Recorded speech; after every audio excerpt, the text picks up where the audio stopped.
Hello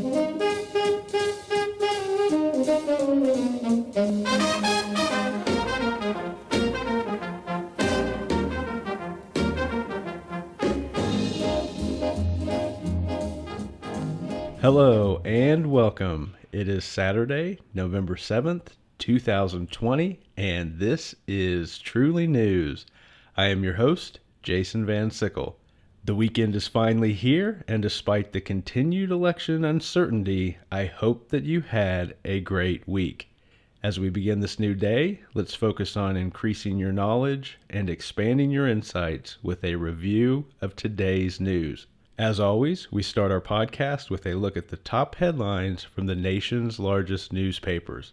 And from USA Today, Biden needs 6 more electoral votes to win. The remaining states are Pennsylvania, North Carolina, Georgia, and Nevada.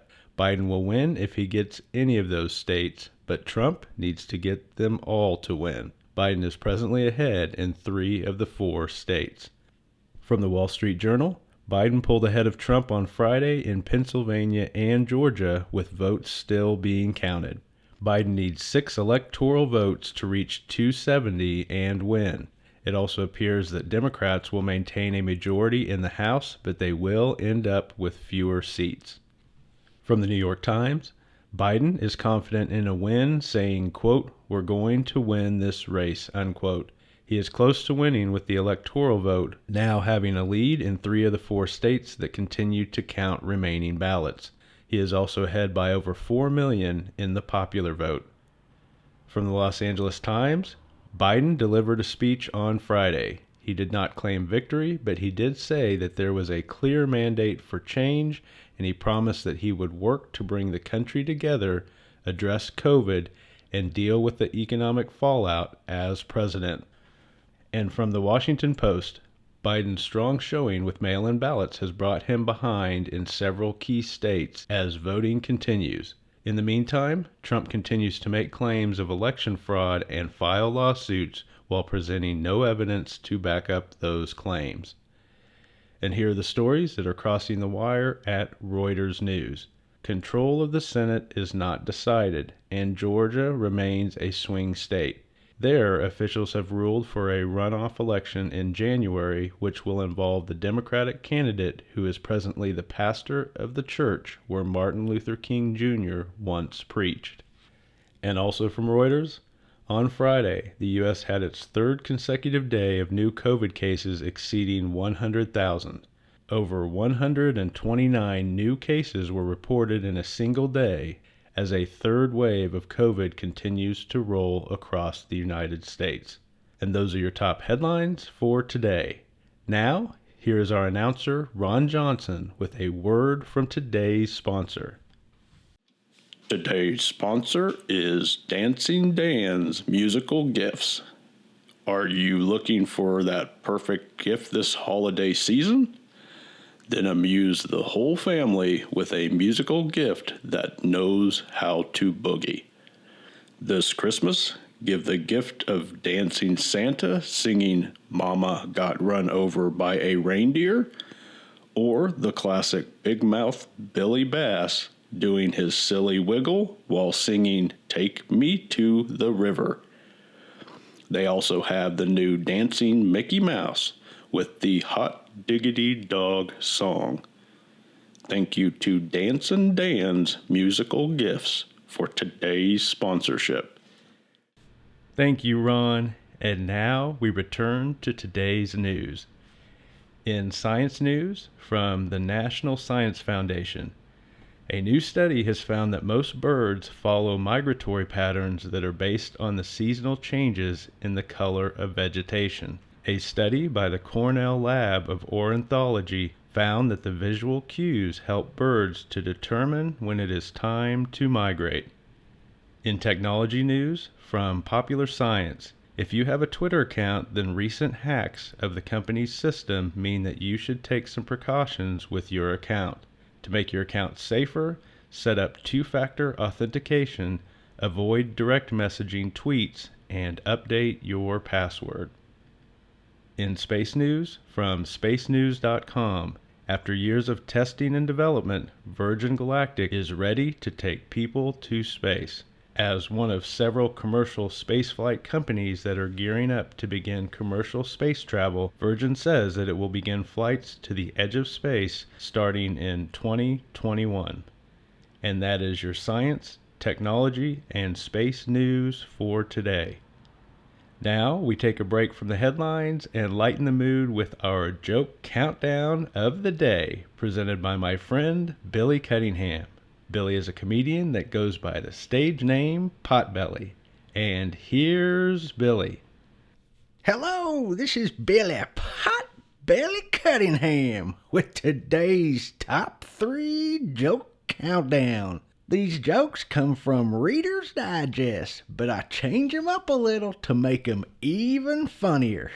And here is your top 3 joke countdown. Here we go. Number 3. What happened to the guy who sued over his missing luggage? Answer: he lost his case. Yeah, starting off a little slow, but we still have 2 to go. Number 2. What do you call a boomerang that doesn't work? Answer: a stick. Yeah, that'd be funny. Somebody standing in their yard throwing a stick thinking it would come back. Oh, yeah. And your number 1 joke of the day. What did the snail say when riding on the back of a turtle? Answer: wee-haw!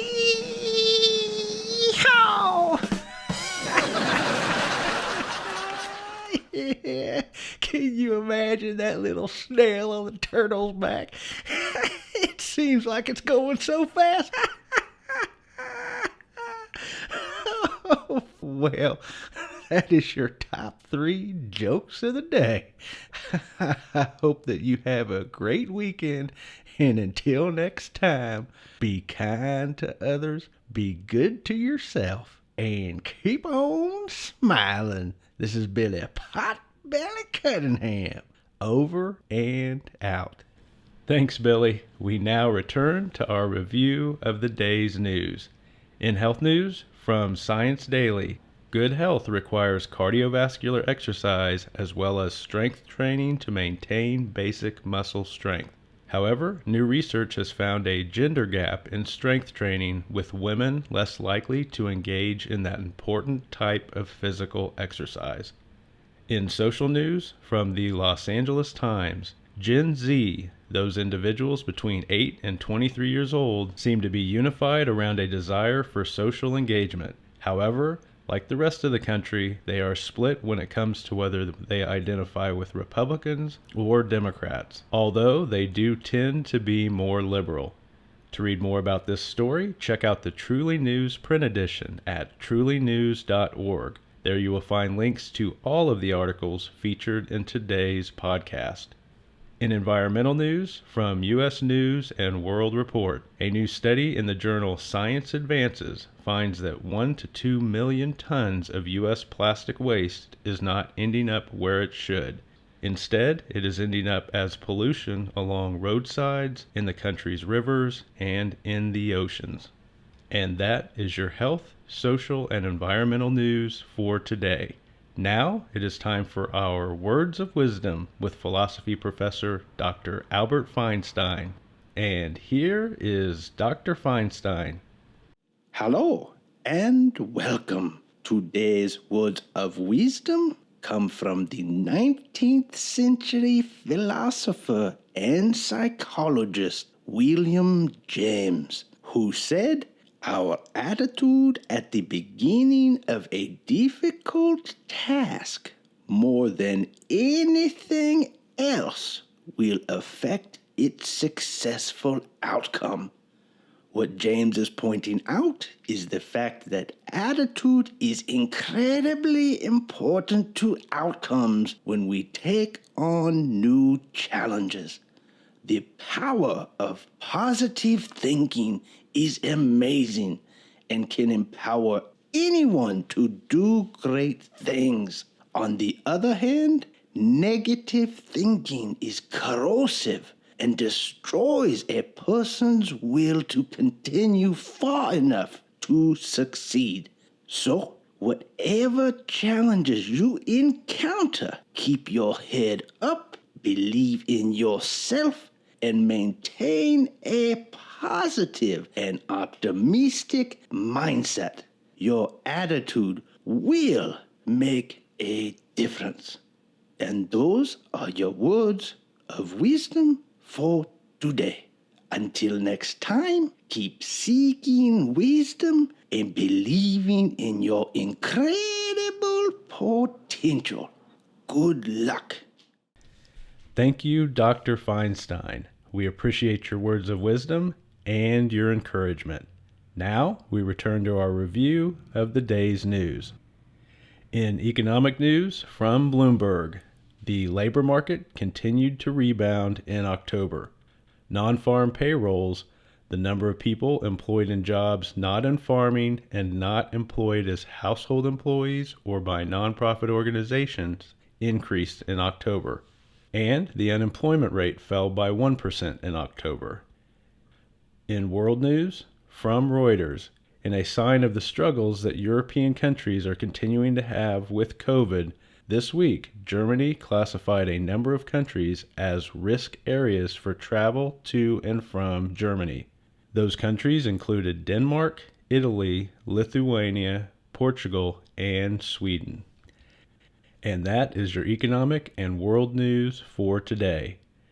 In entertainment news, we start with new movies, and today's movie is Triggered. This movie falls into the category of thriller, and here is the description from IMDb. 9 friends, all harboring a dark secret, go camping in the woods. After a wild night of partying, they all wake up with bombs strapped to their chest.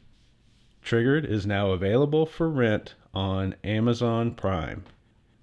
Moving on in newly released shows, today's show is The Good Lord Bird, starring Ethan Hawke, Joshua Caleb Johnson, and Bo Knapp. This series falls under the categories of drama and history, and here is the description from IMDb. Ethan Hawke stars as abolitionist John Brown in the series based on the novel. Onion is a character who is a fictional, enslaved boy who becomes a member of Brown's family. The Good Lord Bird is now showing on Hulu. And finally, in entertainment news, we look at newly published books. And our book for today is Group by Christy Tate. This book is presently number 4 on the New York Times nonfiction bestseller list. And here is a summary from Amazon. Christy Tate had just been named the top student in her law school class and finally had her eating disorder under control. So, why then was she fantasizing about her own death? Group is now available at your local bookstore and in print, audiobook, and Kindle formats on Amazon. And that is your entertainment news for today. As always, we end our broadcast with Hope for Humanity, stories about the goodness and kindness that people show each other every day. And here is today's story. From Lowell, Michigan, a group of 2nd through 5th graders from Cherry Creek Elementary in Lowell are learning about nature appreciation while engaging in acts of kindness. Lessons on nature etiquette and art has led to the school children spreading messages of joy and encouragement. They are decorating rocks with positive messages and leaving them around town for people to find. It is a small gesture, but it is a lesson on taking the time to do something nice that can bring other people positivity and happiness. And that is your news for November 7th, 2020. Have a wonderful day.